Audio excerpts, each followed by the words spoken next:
Welcome student. Case study कर रहे हैं आज हम केमिस्ट्री का सेकंड केस स्टडी करेंगे।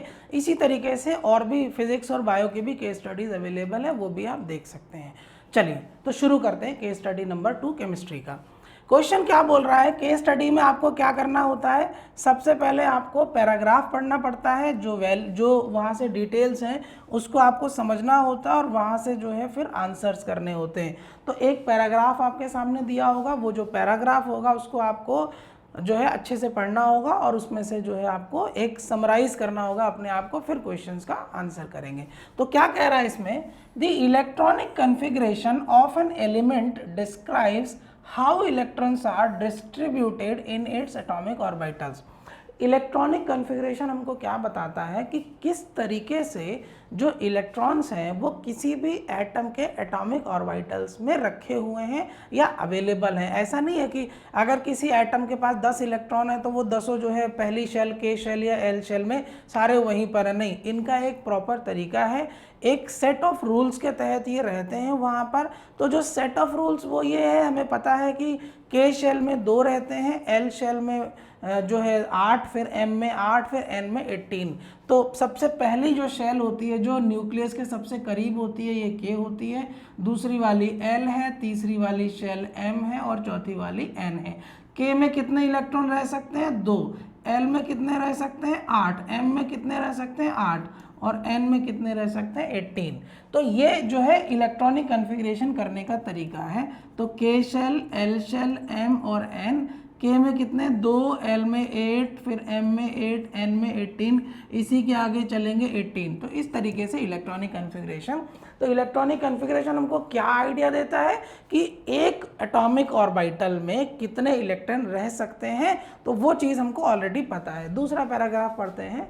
Electronic configuration of atoms follow a standard notation in which all electron containing atomic subshell with the number of electrons they hold written in superscript। मतलब ये क्या बोल रहा है कि किसी भी शेल में जितने नंबर ऑफ इलेक्ट्रॉन रह सकते हैं, हम सुपर स्क्रिप्ट का मतलब ऊपर, जैसे मैंने यहाँ पर ऊपर लिखा है के की पावर में, इसका मतलब है जैसे मैं के ऊपर लिख रहा हूँ 2, इसका मतलब के में कितने इलेक्ट्रॉन रह रहे हैं, 2 इलेक्ट्रॉन रहते हैं। एल शेल में कितने रहते हैं, 8। तो सुपर स्क्रिप्ट। अगर मैं नीचे लिखता हूँ तो इसको बोलते हैं सब स्क्रिप्ट। नीचे लिखते हैं तो सब स्क्रिप्ट, जैसे केमिकल कंपाउंड लिखते हैं ना, जैसे हमने लिखा CaCO3, 3 नीचे लिखा जा रहा है, ये क्या हो गया, मेरा सब स्क्रिप्ट हो गया है। The diagram below shows the electron arrangement of 3 atoms of elements x, y and z। आपके पास 3 एलिमेंट दिए गए हैं x, y एंड z, और उनके लिए आपको जो है वो बताया गया है कि कितने इलेक्ट्रॉन इसमें अवेलेबल हैं। तो चलिए देखते हैं यहाँ पर। के में ये हमारी के शेल हो गई, के में कितने हैं, 2 हैं। एल में कितने हैं, 8 हैं। एम में कितने हैं, 2, 2, 4, 2, 6, 2, 8 हो गए। तो के में 2 हो गए, एल में 8 हो गए, ये हो गए 8, और 1, 2, एन में 2 हैं। तो इसकी इलेक्ट्रॉनिक कन्फिग्रेशन हो जाती है 2882। वाई में चेक करें जरा इलेक्ट्रॉनिक कन्फिग्रेशन, तो 2, के में 2 हो गए हैं, एल में 8 हो गए हैं, और 1, 2, 3, 4, 5, तो एम शेल में मेरे पास 5 हो गए हैं। ये वाई की इलेक्ट्रॉनिक कन्फिग्रेशन है। जेड की इलेक्ट्रॉनिक कन्फिग्रेशन 2 और 8 निकल के आती है। तो इलेक्ट्रॉनिक कन्फिग्रेशन आपके पास आ गई है, एक्स की 2882, वाई की 285 और जेड की 2 और 8। अब हम आते हैं क्वेश्चन पे। क्वेश्चन नंबर फर्स्ट क्या बोलता है, which of the following is the electronic configuration of x. X की इलेक्ट्रॉनिक कन्फिग्रेशन क्या है, तो अभी हमने पीछे निकाला था, एक्स की इलेक्ट्रॉनिक कन्फिग्रेशन 2882 थी, इसकी इलेक्ट्रॉनिक कन्फिग्रेशन 2, 8 और 5 है, इसकी इलेक्ट्रॉनिक कन्फिग्रेशन 2 है। तो आपसे पूछा गया एक्स के लिए, तो चेक करिए 2882, ये रहा आपका एक्स। तो पहला ऑप्शन आपका सही होता है। 285 जो है वो किसकी है, वाई की है। तो कभी गलती से इस तरीके से भी क्वेश्चंस जो है कंफ्यूज करने के लिए दे देते हैं, ताकि थोड़ा सा डाउट क्रिएट हो और जो है एक्स की जगह वाई टिक हो जाए। इस तरीके से कंफ्यूज करने के लिए भी मल्टीपल ऑप्शंस भी दे देते हैं। तो ध्यान रखिएगा, जो पूछा जाए उसी को ढूंढना है। तो 2882 इस तरीके से आंसर आपका ये आपको मिलता है। नेक्स्ट क्वेश्चन देखते हैं। आसान केस स्टडी है, ऐसा कुछ है नहीं इसमें कुछ बहुत ज़्यादा।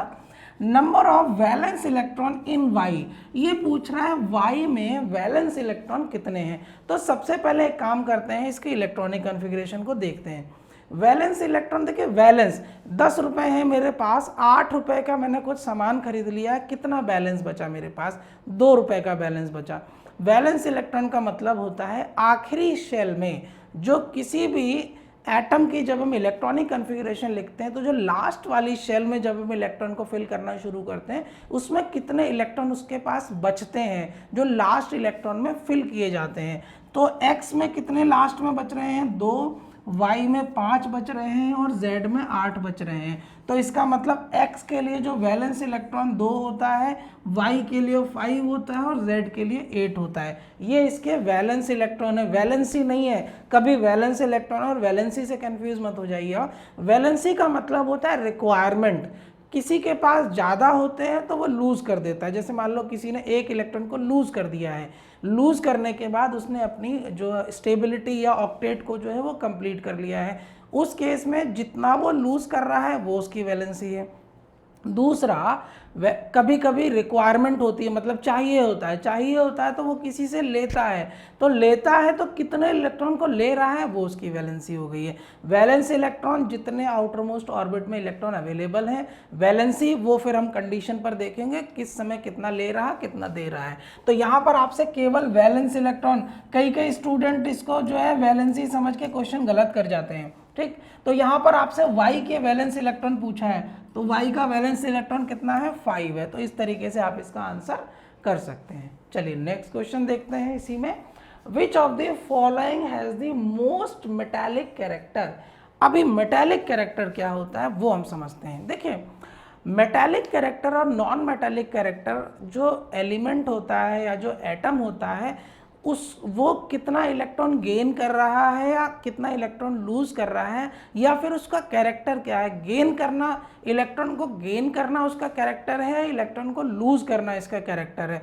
तो ध्यान रखना है, जब भी इलेक्ट्रॉन लूज होता है, आप नहीं तो इसको लिख लीजिएगा, जब भी कोई इलेक्ट्रॉन को लॉस करता है, इलेक्ट्रॉन को लूज कर रहा होता है, मतलब वो अपने आप को कैटाइन बना रहा होता है। क्या बना रहा होता है, कैटाइन। तो उसका कैरेक्टर कैसा हो जाएगा, मेटेलिक, ठीक है ना। वो एलिमेंट का या वो एटम का जो कैरेक्टर होगा वो कैसा होगा, मेटेलिक। अगर कोई एलिमेंट इलेक्ट्रॉन को लूज कर रहा है, अपने ऊपर पॉजिटिव चार्ज ले रहा है, तो आप ये कहेंगे कि ये मेटेलिक एटम है या मेटेलिक एलिमेंट है। दूसरा, अगर एक एटम जो है वो इलेक्ट्रॉन को गेन कर रहा है, गेन करने का मतलब है वो क्या बना रहा है, एनाइन बना रहा है। तो जब भी कोई एनाइन बनाएगा मतलब अपने ऊपर नेगेटिव चार्ज, देखो इलेक्ट्रॉन लूज करता है तो पॉजिटिव चार्ज बनाता है, इलेक्ट्रॉन गेन करता है तो अपने ऊपर नेगेटिव चार्ज लेता है। जब भी कोई इलेक्ट्रॉन गेन कर रहा होगा तो हम उसको बोलेंगे नॉन मेटालिक कैरेक्टर। उस एलिमेंट का कैरेक्टर कैसा होगा, नॉन मेटालिक। दूसरा, आप चलो यहाँ पर एक और चीज़ बता देता हूँ, जो इलेक्ट्रॉन को लूज करता है उसको हम बोलते हैं इलेक्ट्रोपॉजिटिव, उसको हम बोलते हैं इलेक्ट्रोपॉजिटिव एलिमेंट, और जो इलेक्ट्रॉन को गेन कर रहा होता है उसको हम बोलते हैं इलेक्ट्रोनेगेटिव। तो इलेक्ट्रोपॉजिटिव एलिमेंट और इलेक्ट्रोनेगेटिव एलिमेंट। और क्वेश्चन आपसे क्या पूछा गया है, which of the following has the most metallic character. Most metallic character का मतलब है हमें ऐसा एलिमेंट इनमें से ढूंढना है जो पॉजिटिव चार्ज को एक्वायर करे, मतलब जो इलेक्ट्रॉन को गेन करने की बजाय लूज करे। तो ये देखते हैं कि कौन इलेक्ट्रॉन को जो है वो लूज करेगा। देखते हैं, इलेक्ट्रॉनिक कॉन्फ़िगरेशन देख लेते हैं इसकी। इलेक्ट्रॉनिक कॉन्फ़िगरेशन क्या है, 2 इसके आउटर मोस्ट शेल में है, इसके आउटर मोस्ट शेल में 5 है, इसके आउटर मोस्ट शेल में 8 है।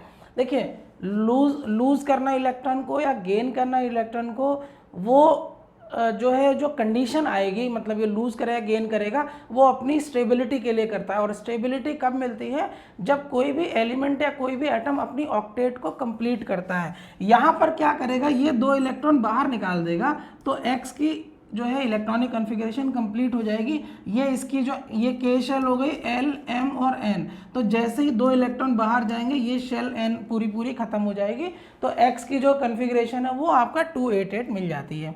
वाई के केस में क्या हो गया है, ये 5 इलेक्ट्रॉन है। तो देखिए, अच्छा यहाँ मैं एक चीज़ और बता दूँ, ये 2 इलेक्ट्रॉन को लूज कर सकता है और गेन कितना कर सकता है, 6। ये क्या करे, 6 को गेन करे और 2 को लूज करे। जब 2 को लूज करेगा तो +2 चार्ज आएगा और 6 को गेन करेगा तो -6। तो देखिए +2 चार्ज एक्वायर करना इजी है या -6? भाई 2 को लूज करना आसान है, बजाय 6 को एक्सेप्ट करे। तो ये वाला इसका कैरेक्टर कैसा हो जाएगा, पॉजिटिव। तो x मेरे को पता चल गया x क्या बना रहा है, कैटाइन, मतलब पॉजिटिव चार्ज ये जो है बनाने की टेंडेंसी रखता है। y को चेक करिए, y के केस में क्या हो रहा है, एक कंडीशन है कि 5 को लूज कर दे तो +5 चार्ज बना ले। दूसरा, इसमें कितने होने चाहिए, m शेल में कितने होने चाहिए, 8। तो ये क्या करे, 3 इलेक्ट्रॉन को गेन करे तो -3 चार्ज ले ले। तो देखिए 5 लूज करने के अपेक्षा 3 को गेन करना आसान है, तो यहाँ पर ये जो -3 है इसकी प्रोबेबिलिटी ज़्यादा हो जाएगी, ये घट जाएगा। तो y जो है वो कैसा आएगा, एनाइन बनाने के लिए फेवरेबल कंडीशन अवेलेबल कराता है। तो ये क्या करेगा, इलेक्ट्रॉन गेन करने की टेंडेंसी रखेगा। और Z के केस में आप देखिए 2 और 8 है, मतलब ऑक्टेट तो ऑलरेडी कंप्लीट है, तो ये ना तो लूज करेगा ना ये गेन करेगा, आराम से इसका काम बिना लूज या बिना गेन करके चल जाएगा। तो इनको हम इनर्ट एलिमेंट या नोबल गैसेस भी कहते हैं। तो यहाँ पर क्या बोल रहा है, which of the following is the most metallic character, सबसे ज्यादा मेटालिक कैरेक्टर कौन है, जो कैटाइन बनाएगा। तो कैटाइन चेक कर लो, X बना रहा है, ठीक है ना। Y वाला तो हमारा क्या कर रहा है, नेगेटिव बना रहा है, और Z वाला तो कुछ बना ही नहीं रहा है। तो इस तरीके से आप ये क्वेश्चन को मेटालिक कैरेक्टर और नॉन मेटालिक कैरेक्टर को भी आप सॉल्व कर सकते हैं। तो आंसर मेरा इसका जो हो जाता है वो X हो जाता है। अगला क्वेश्चन देखिए यहाँ पर क्या कह रहा है, element Y achieve the electron structure of a noble gas by gaining. Element Y है, ये क्या कर रहा है, achieves the electron structure of a noble gas. देखिए नोबल गैस का स्ट्रक्चर ऑब्टेन करना या नोबल गैस की इलेक्ट्रॉनिक कॉन्फ़िगरेशन को अचीव करने का मतलब है कि वो स्टेबिलिटी ले रहा है या स्टेबल हो रहा है।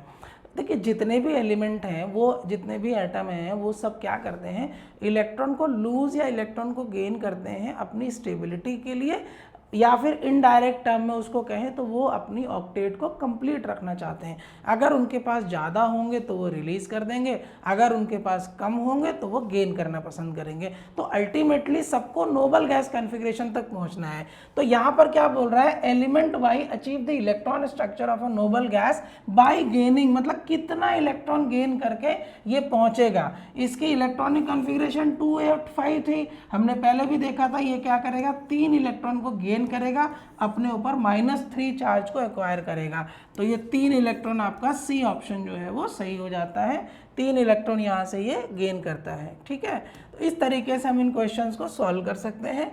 अगला क्वेश्चन देखिए, which of the following statement is incorrect. ध्यान रखिएगा, कभी कभी हम इसको जल्दी में पढ़ते हैं क्वेश्चन को, तो करेक्ट और इनकरेक्ट में कंफ्यूज हो जाते हैं। एक्चुअली हमारा जो सबकॉन्शियस माइंड है उसमें यही चलता है, यार ये करेक्ट ही पूछा होगा। कभी कभी एग्जामिनर क्या करता है, उसको घुमा देता है, इनकरेक्ट पूछ लेता है, तो फिर वो कन्फ्यूजन हो जाती है कि अरे, फिर जल्दी जल्दी में हो जाता है। 10th में जब एग्ज़ाम देंगे तो यार एग्जामिनेशन देखिए, अभी हम आराम से बैठ के रजाई में घुस के और आराम से तकिए पे लेट के आराम से कर रहे हैं, तो हमें उतना प्रेशर नहीं है।